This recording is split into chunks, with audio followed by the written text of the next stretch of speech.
नमस्कार। आज के दिन भर की बड़ी खबरों के साथ मैं विशाल और आप देख रहे हैं जनता अदालत न्यूज। चलिए बढ़ते हैं पहली बड़ी खबर की ओर।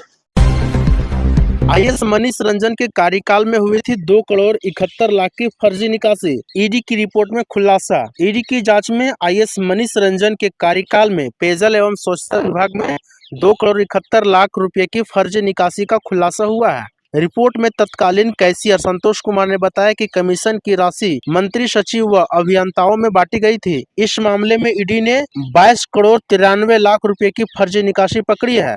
पेयजल एवं स्वच्छता विभाग में 2 करोड़ 71 लाख के फर्जी निकासी के मामले के जांच के दौरान ईडी ने अब तक 22 करोड़ 93 लाख 42,947 रुपए की फर्जी निकासी का मामला पकड़ा है। ईडी ने एजुकेटिंग अथॉरिटी को सौंपी गई अपनी जांच रिपोर्ट में विभाग के तत्कालीन कैशियर सह अपर डिविजनल क्लर्क संतोष कुमार के बयान का जिक्र किया है, जिसमें उसने बताया कि कमीशन की राशि विभाग के तत्कालीन मंत्री, तत्कालीन सचिव व अभियंताओं में बटी थी। मनीष रंजन पेयजल एवं स्वच्छता विभाग में अक्टूबर 2022 से जनवरी 2024 तक सचिव थे। इसी अवधि में 2 करोड़ 71 लाख 62,833 रुपए की फर्जी निकासी मामले में रांची के सदर थाने में 28 दिसंबर 2023 को प्राथमिकी दर्ज हुई थी। फर्जी निकासी का आरोप पेयजल एवं स्वच्छता विभाग स्वर्ण रेखा डिविजनल रांची के तत्कालीन कैशियर सह अपर डिविजनल क्लर्क संतोष कुमार पर लगा था। इसी केस के आधार पर ईडी ने वर्ष 2024 में ECIR 2024 दर्ज किया था। संतोष कुमार को झारखंड पुलिस ने 9 अप्रैल 2024 को गिरफ्तार किया था।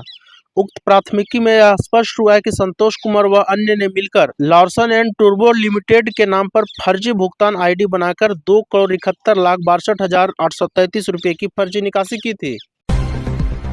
बोकारो में सुरक्षा बलों को बड़ी सफलता। मुठभेड़ में 8 नक्सली ढेर 1 करोड़ का इनामी भी मारा गया। बोकारो में सुरक्षा बलों और नक्सलियों के बीच मुठभेड़ में 8 नक्सली मारे गए। मुठभेड़ लागू पहाड़ के तलहट्टी में हुई, जहां पुलिस और सीआरपीएफ की टीम नक्सलियों का पीछा कर रही थी। सुबह लगभग 5:30 बजे से नक्सलियों के साथ सुरक्षा बलों की मुठभेड़ शुरू हुई। इसमें 1 करोड़ और 25 लाख का इनामी नक्सली भी मारा गया। बोकारो जिले के लोगू पहाड़ पर सोमवार की सुबह सुरक्षा बलों से मुठभेड़ में 1 करोड़ के इनामी नक्सल प्रयाग मांझी उर्फ विवेक सहित 8 माओवादी मारे गए हैं। मारे गए नक्सलियों में 3 की पहचान हो चुकी है। जिनकी पहचान हुई है उनमें माओवादियों की सेंट्रल कमेटी सदस्य सह 1 करोड़ का इनामी प्रयाग मांझी उर्फ विवेक, स्पेशल एरिया कमेटी सदस्य अरविंद यादव व जोनल कमेटी सदस्य सह 10 लाख रुपए का इनामी साहब राम मांझी शामिल है। अरविंद यादव उर्फ अविनाश मूल रूप से बिहार के जमुई जिले के सोनू थाना क्षेत्र ढेलगा मोहनपुर का रहने वाला था और झारखंड में सक्रिय था। उस पर इनाम की घोषणा अभी नहीं हुई थी। उसके रैंक के अनुसार उस पर 25 लाख रुपए का इनाम रखा जाना था। वर्तमान में अरविंद यादव पर बिहार में 3 लाख का इनाम है।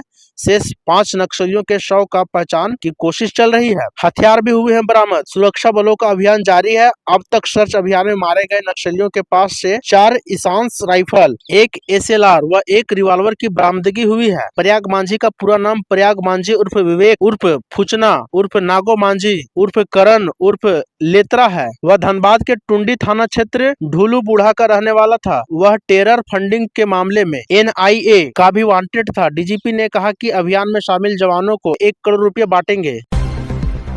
रांची जैक द्वारा ली गई मैट्रिक परीक्षा की लगभग 800-900 कॉपियां दुमका के एक मूल्यांकन केंद्र में जल गई हैं। इनमें से 200-250 कॉपियां पूरी तरह से जलने की बात सामने आई है, जबकि शेष कॉपियां आंशिक रूप से जली हैं। राहत की बात यह है कि जली हुई कॉपियां का मूल्यांकन कर लिया गया था और उन्हें अलग कमरे में रखा गया था। वहीं एक अन्य कमरे में वैसी कॉपियां रखी गई थी जिनकी जाँच कर मूल्यांकन किया जाना था। प्रारंभिक जाँच में पता चला है कि साजिश के तहत इस विद्यालय के उसी कमरे को टारगेट कर आग लगाई गई थी जहाँ उत्तर पुस्तिकाएं रखी गई थी। इसके लिए भवन के पीछे लोहे के खिड़की के गैप से मोबिल डीजल जैसा ज्वलनशील पदार्थ डाला गया और उस गैप में प्लास्टिक आदि डाल दिया गया ताकि आग सुलगते हुए उत्तर पुस्तिकाओं को जला दें। जिला शिक्षा पदाधिकारी भूतनाथ राजवार ने बताया कि दुमका जिले में उत्तर पुस्तिकाओं के मूल्यांकन के लिए 4 केंद्र बनाए गए थे। इनमें से एक मूल्यांकन केंद्र रामकृष्ण आश्रम +2 उच्च विद्यालय के कमरे में शुक्रवार की रात 2:08 पर आग लगने की सूचना मिली। मूल्यांकन केंद्र की निदेशक और स्कूल की प्रभारी प्रधानाध्यापिका प्रियंका कुमारी ने फोन पर उन्हें आग लगने की जानकारी दी। इससे पहले वहां के गार्डन प्रभारी ने प्रधानाध्यापिका को बताया कि एक कमरे में आग लगी है। प्रधानाध्यापिका के अलावा कुछ शिक्षक स्कूल पहुंचे थे। रात में ही थाना प्रभारी व DEO भी पहुंचे। तब तक आग बुझाई जा चुकी थी। इस मामले में थाने में शिकायत दर्ज कराई गई है। झारखंड में राजपूत करनी सेना के प्रदेश अध्यक्ष की हत्या। बदमाशों ने सिर में मारी गोली। जमशेदपुर में राजपूत करनी सेना के प्रदेश अध्यक्ष विनय सिंह की गोली मारकर हत्या कर दी गई है। हालांकि उनकी हत्या क्यों की गई, इसके कारणों का पता नहीं चल पाया है। पुलिस पूरे मामले की जांच कर रही है। झारखंड के जमशेदपुर में राजपूत करनी सेना के प्रदेश अध्यक्ष विनय सिंह की गोली मारकर हत्या कर दी गई है। बताया जाता है कि मिनी पंजाब नामक होटल के पास स्थित एक गली में विनय जब घुस रहे थे, इसी दौरान पहले से घात लगाए अपराधियों ने उन्हें गोली मार दी। गोली लगने के बाद उनकी घटनास्थल पर ही मौत हो गई। जानकारी के अनुसार विनय मानगो सहारा सिटी के रहने वाले थे। सूचना लगते ही पुलिस भी मौके पर पहुंच गई और मामले की छानबीन कर रही है। इस घटना के बाद क्षत्रिय समाज और करनी सेना में गुस्सा है। संगठन के लोग हत्यारों की जल्द से जल्द गिरफ्तारी की मांग कर रहे हैं। झारखंड के मुख्यमंत्री हेमंत सोरेन एक प्रतिनिधिमंडल के साथ बार्सिलोना पहुंचे।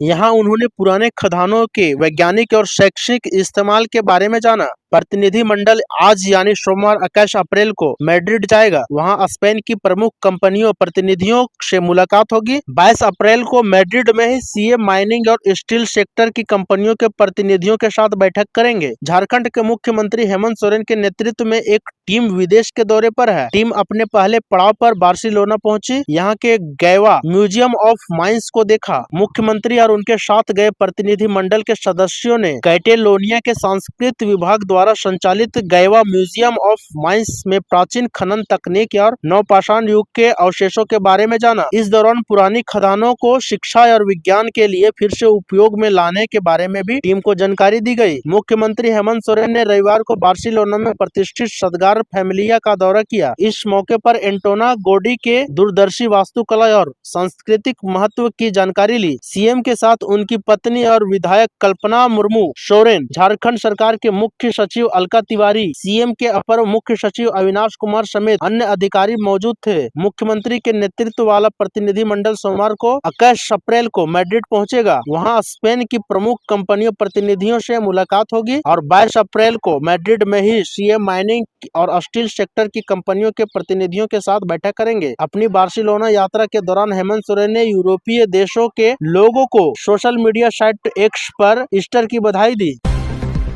इंडस्ट्रियल हब बनेगा धनबाद का यह फेमस इलाका, लग जाएगी नौकरियों की लाइन। आ गई खुशखबरी। विधायक अरूप चटर्जी के गलफरवाड़ी को इंडस्ट्रियल हब बनाने की तैयारी शुरू कर दी है। उन्होंने सीओ से जमीन का मूल्यांकन कर जियाडा को विवरण भेजने का निर्देश दिया है। इस योजना में निरसा क्षेत्र के हजारों लोग को रोजगार मिलेगा और उन्हें दूसरे राज्यों में नहीं जाना पड़ेगा। साथ ही उन्होंने स्कूल के 4 दीवारी और भवन की कमी को दूर करने का भी आश्वासन दिया है। झारखंड बोर्ड की ओर से हाई स्कूल बोर्ड परीक्षा का रिजल्ट अप्रैल माह के अंतिम सप्ताह में जारी किया जा सकता है।